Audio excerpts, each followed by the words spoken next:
Hi guys, welcome back to Unsolved with Barb. So some new information is coming to light in regards to um, the Codi Bigsby and Corey, his father. So I got a couple of clips I want to share. So we're going to start with the timeline. They've kind of put a good timeline together now. So let me share my screen.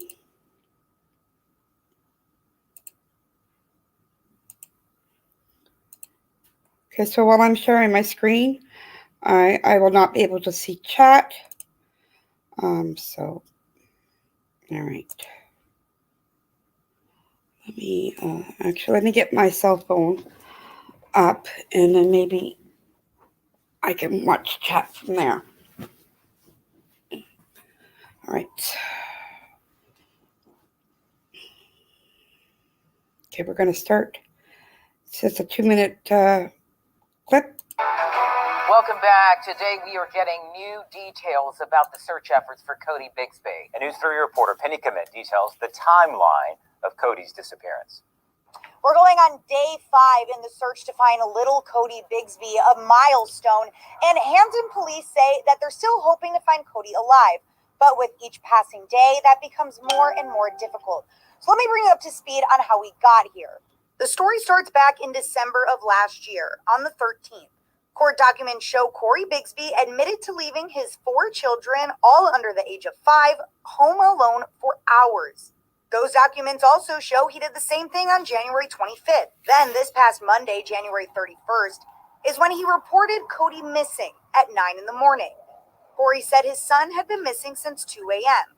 But on Tuesday, Hampton police say the dad's timeline didn't add up. Tuesday night is also when crews began searching the Hampton steam plant, which was later determined inconclusive. Police also deployed an FBI helicopter and drones and asked for the public's help. But on Wednesday, they asked for the public's help in a different way. In a press conference, police declared Codi's dad the main person of interest in their investigation, asking the community for any info on where he shops, eats, and who he's friends with. A grim reality started sinking in on Wednesday when dive teams and cadaver dogs were sent out, but they returned with nothing. And intensity really started ramping up on Thursday. We saw the most traffic at the command center than we'd seen all week, with police handing out a new flyer that now includes Codi's dad on it and extends the timeline for information all the way back to Christmas. Then, just past noon, forensic units started taking evidence out of Codi's home, and by 7 p.m., we learned Codi Bigsby had been arrested and charged with 7 counts of felony child neglect. And that brings us into today, Friday. Codi Bigsby has been arraigned on those charges, with Hampton Police Chief Mark Talbot saying he finds it hard to believe Codi wandered off in the middle of the night on his own. From Hampton, Penny Commit, News 3. All right, so that was that first little clip.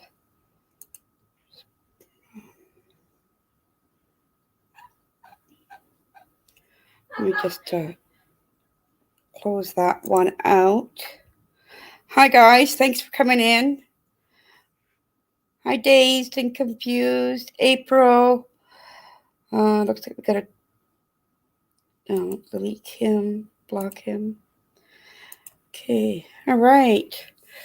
So new timeline was put out. So that's, well, not new, but it's more concise. It kind of gives you more structure to it.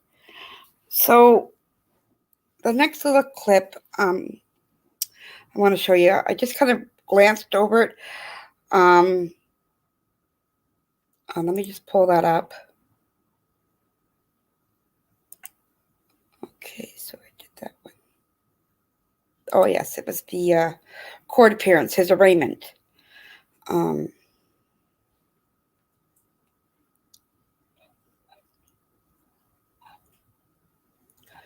right. Let me go full screen on that. Okay. We got volume.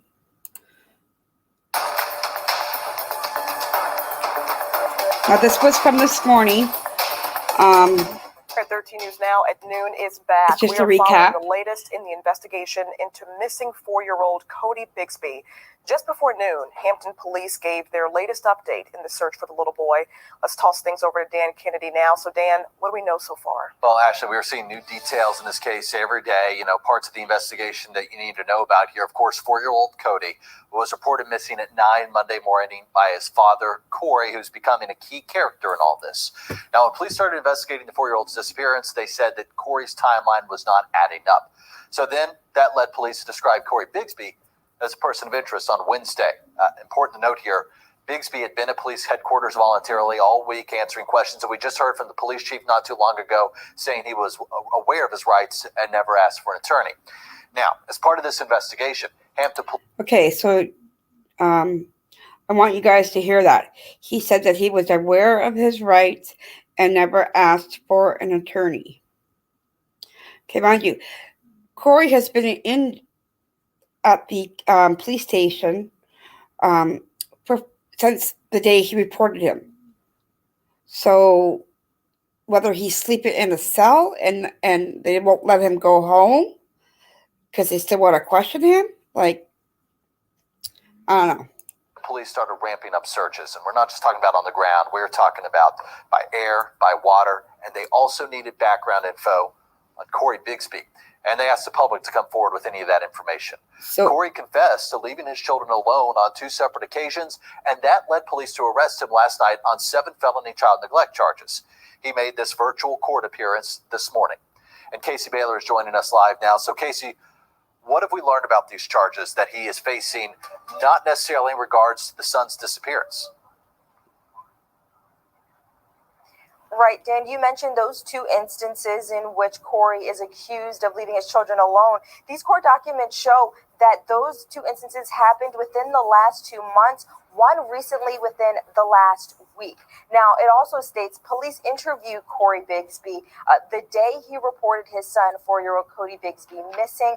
And then that's where these court documents say he confessed to leaving his children unsupervised. Now, according to this criminal complaint, Bigsby told police he left his 4-year-old and twin 2-year-olds alone for more than 3 hours on December 13th so that he could buy a vehicle in Norfolk. Police also say he left them home again alone with his 5-year-old on January 25th for about 2 hours to visit several locations. Now, both times the children were without any adult supervision. He told police the children were, quote, too much of a burden to take with him when he leaves his home. Now, this morning, we spoke with Bigsby's lawyer, Jeffrey Ambrose, and Ambrose says he is still waiting to speak with Bigsby. I was told that he was not going to be provided my card when I gave it to officers.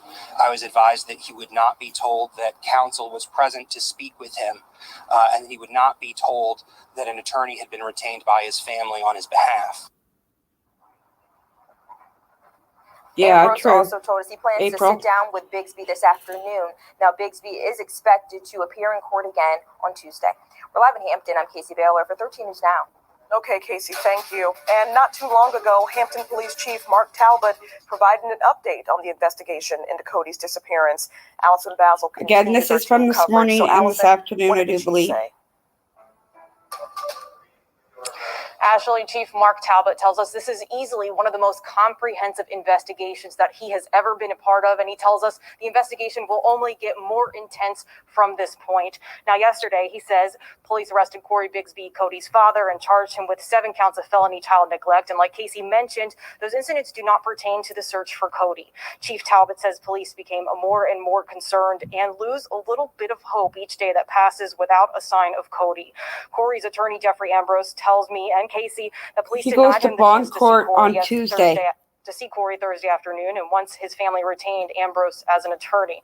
Chief Talbot says Corey is a 43-year-old man who is aware of his rights and at no time asked for a lawyer when he was at police headquarters voluntarily. Police say the search will continue. We have many interviews to conduct. We still have areas to search, and we have many leads to follow. We will not stop here with this arrest.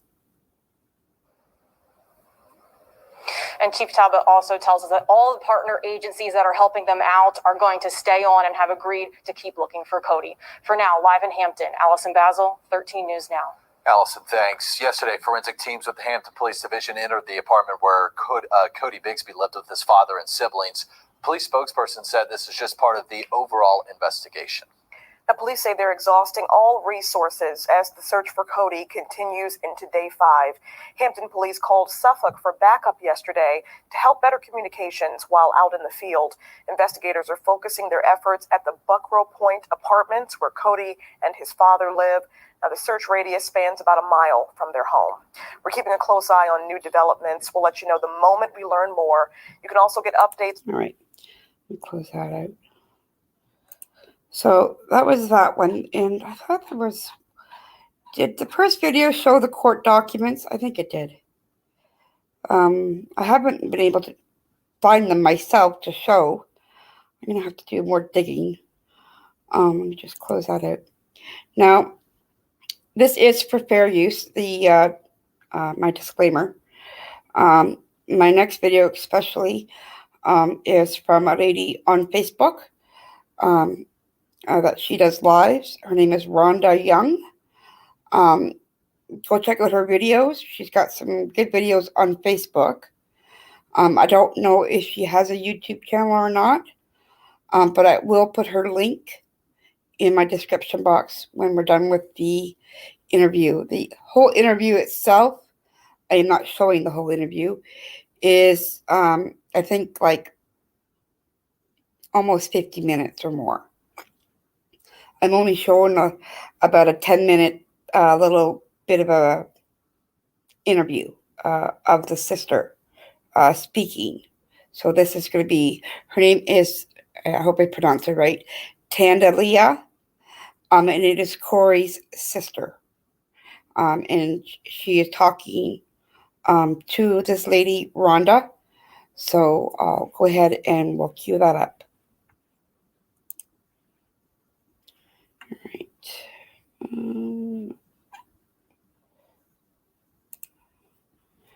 All right.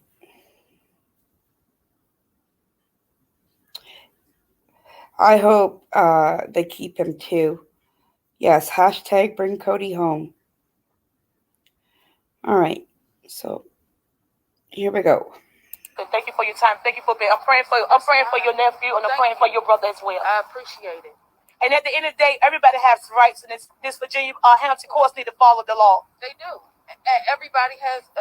Everybody gonna have an opinion. I don't care about none of that. Right. Because if they know where I come from, I'm strong. Right. It don't break me. Right. It don't move me not one bit. Right. When my nephew come home, you'll see all the emotion you need to see. Other than that, I don't have nothing else to do. Also, sister, and I told them as well, people need to stop trying to attack you because you didn't do anything. I don't even live here. Right. I'm from D.C. I was nowhere in this area until I got the phone call that my nephew was missing. Do y'all think the mom went in there and took him? Guess what? It's possible. Wow. It's possible. Do you? Like low floor? No, they're upstairs, but they're not in the set. They have their own room. Those kids are well taken care of. How many other kids do they have in that one residence? It's 4 of them. It's 4. Do you know the ages that they are there? 5, 4, and 2. 5, 4, and 2. Then your baby, your 4-year, all little. Everybody wonder why the mother has not shown her face yet. So she said the siblings are 5, and then there's Codi, who is 4, and then there are twins that are 2. Probably at home waiting for a go-go to open. That's why. Oh, wow. A go-go bar. Yeah, wow. That's what she's waiting on, most likely. Do you have a phone I can give you? I'm the one. Yeah, what did she say that was? Go-go Bob? I heard her say it earlier. Everybody wonder why the mother has not shown her face yet. Because she probably at home waiting for a go-go to open. That's why. Oh, wow. What's go-go? I don't know. I'm in Canada, so I have no idea what she had just said. So if anybody in chat knows, please let me know. Thanks. Wow. A go-go bar. Yeah, wow. That's what she's waiting on, most likely. Do you have a phone I can give you? I'm the number 1 news reporter, and I'm going to be here to be fair and make sure you have a voice as well as everybody has a voice. And if you need someone to speak to, you can contact me. Have you tried to contact the mother? She not said nothing to me. I saw her when her first initial statement from when the police called. Oh, okay. Thank you. but she didn't want to have anything to do with them. Wow. She didn't want so all of those her kids. All of them. So you say it's not true. Somebody made that post and said the mother she gave the kids went to go stay with the A dad. visit. It's a lie. And then she came back, the number was changed, all that. She And had- sent her kids. she I had- felt like that was fishy too. My brother had the two let older. her answer. Let her answer. He had the two older ones already. And that's the 5 and the 4-year-old. Yes. Okay. She contacted him October of 2020 because she wanted to go away for her birthday with her boyfriend for him to keep the twins. She never came back. Of 2020. So it's not Exactly. true that somebody said the Now remember, there is two sides to every story, and then there's the truth. So just take what she says with a grain of salt. So because we haven't heard from the mother yet, so just take it with a grain of salt. mama said that he changed his number, he changed his address, and First of all, she never knew his address to begin with. She never fled here from an abusive relationship. She left here because of the infidelity with her, cheating with somebody 2 doors down, and my brother moved out of the apartment they shared. so And she was cheating. And she got an eviction notice because she couldn't keep up the bills when he left. So she went back to DC. Can you tell us what type of temperament that your brother have? What type of person is he? He appeared to be a good guy to be raising all his kids. I can show you pictures that will show you better than I can tell you. My brother is not a monster at all. Why would people allege that he is the one that Okay. She says her brother's not a monster at all. But yet, he left 2 different times those children alone. The first time he left the 4-year-old in charge of in charge of the twins. Then he left again with all 4 of them being there, leaving a 5-year-old in charge of a 4-year-old and 2 twins. And he had a career in the army, so it's not like he didn't know any better, in my opinion. Do anybody know when the last time they seen the baby Codi? I did personally, I didn't see him. Have I talked to him? Yes, I have. When was the last time you spoke to Codi? It's been about a week since I spoke to them. But I do know that my ex-husband spoke to them Sunday, and he spoke to every last one of them. So Codi was alive Sunday. Yes. This past Sunday. Yes. And Okay. So, of course, the police are going to verify to see, the phone call and the duration of the phone call on both herself, Tandalia, and her ex-husband. So that will be verified, I'm sure, at some point. Whether they let the public know that after it's been verified, who's to know? Who's to say? And your husband spoke to Codi himself. My ex-husband. Your ex-husband. Yes. Wow. Do you think the mother would do something like this too? Honestly, I don't know what she would do. If you check into her background. Ooh, what? The picture, my phone number, your phone. Oh, I thought to take what You guys know, I just wanted to If answer you check her background, you you'll guys find a whole lot of No, surprising I was just things. trying to figure out, because the neighbor's saying that they seen Cody with I don't know if you in that group, his group. They saying that they seen they made a little. I'm not in any groups. I'm not from out here. They made a Facebook is a group like Find Cody page. Somebody posted in there and said they saw Cody in Portsmouth with a lady with a half down. Somebody just sent me that. Do you think? I just thought I put it in there. What's your name for the camera? Also, Tandalia. How many siblings do you have? It's your brother that's incarcerated. Well, been held inside the jail right now. Is it your mother's son? My mother's son. How many of y'all is It's just us two. It's only 2. Brother. All right. So that's basically the end of the interview that I went into, because then she's talking about something. Hang on here. Maybe just get past that one little bit. Let's see what else she has. I even asked them, could I see him? And This So is where I did your am. brother come out and talk to Okay. you? No, and I've been. He's been incarcerated by them. He's not volunteering. So, He was but saying he was volunteering. they keep saying he's volunteering, but you're not letting me speak to him. So You won't even advise them that we've retained counsel.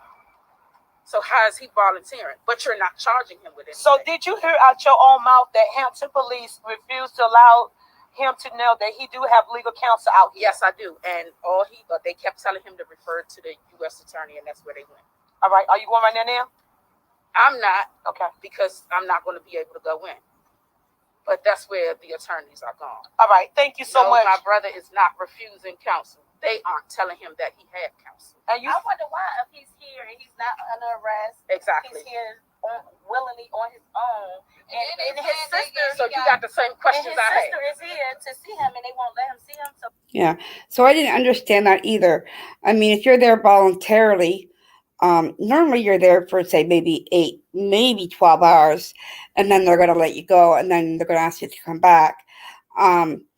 But according, from what I understand, they never read him his rights until they laid those 7 neglect charges on him, which was last night. So at any point in time, Codi should have been free to just walk home or go home and sleep and stuff. But allegedly, they're saying that he was there for the 4 days and never left. So I don't know. I've been here since Monday evening. They must I have him stayed at this arrested. station all night on Monday and didn't leave here until I went to help search on Tuesday. Okay. And I still have not seen my brother. So you've been here the whole time, and you still have not seen, you still have not spoken to your brother, and Not you at also all. participated in the search. Did Did you? phone call home? I've been searching every day. Have He's you- made no phone calls to anyone. No one has heard. Do you think he probably possibly don't want to talk to anyone? Not a chance. If they not holding him, Not a chance. Because if you're telling him that I'm here, like I'm asking you to tell him, trust me, my brother is going to want to see me. Even if it's just to let me know he's okay, he's going to want to see me. Do you know which car your attorney? Did you hire an attorney for your brother yourself? Yes, I did. Do you know what vehicle they came in? No, I don't. They were here before I pulled up. Okay. Okay. So I don't want to do her whole video. So if you want to take a look at her video, her name is Rhonda Young, and it was on Facebook Live that she did it.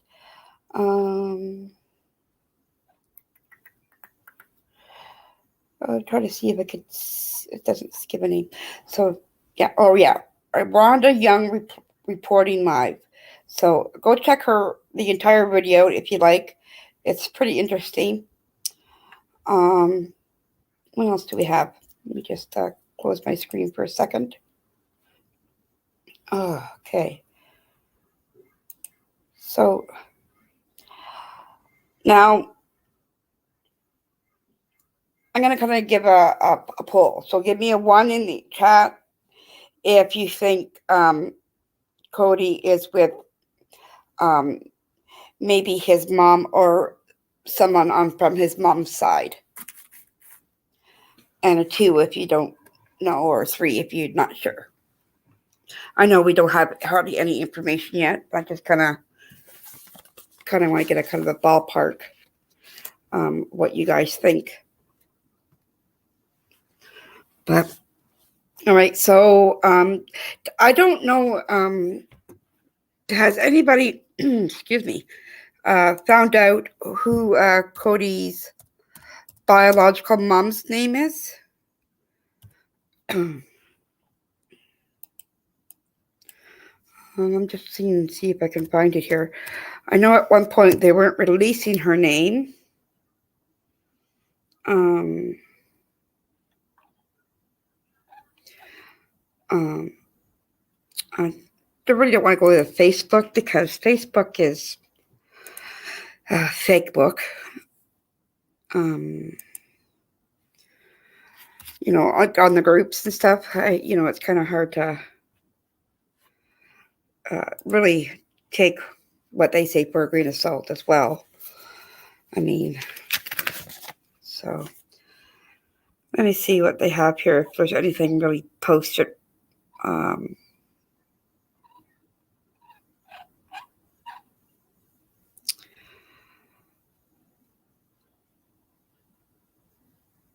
Yeah. All right, guys. Well, that's really all I have right now. So unless somebody else maybe has some information, let us know in chat, or you can always send me an email. It is unsolvedwithbarbsmith@gmail.com. And it's also in my About section. All right, so we will end it here. I hope you guys have a great Friday evening and a better weekend. It's supposed to get really cold here in Ontario. Not looking forward to that. So stay safe, and I'll talk to you guys soon. Take care.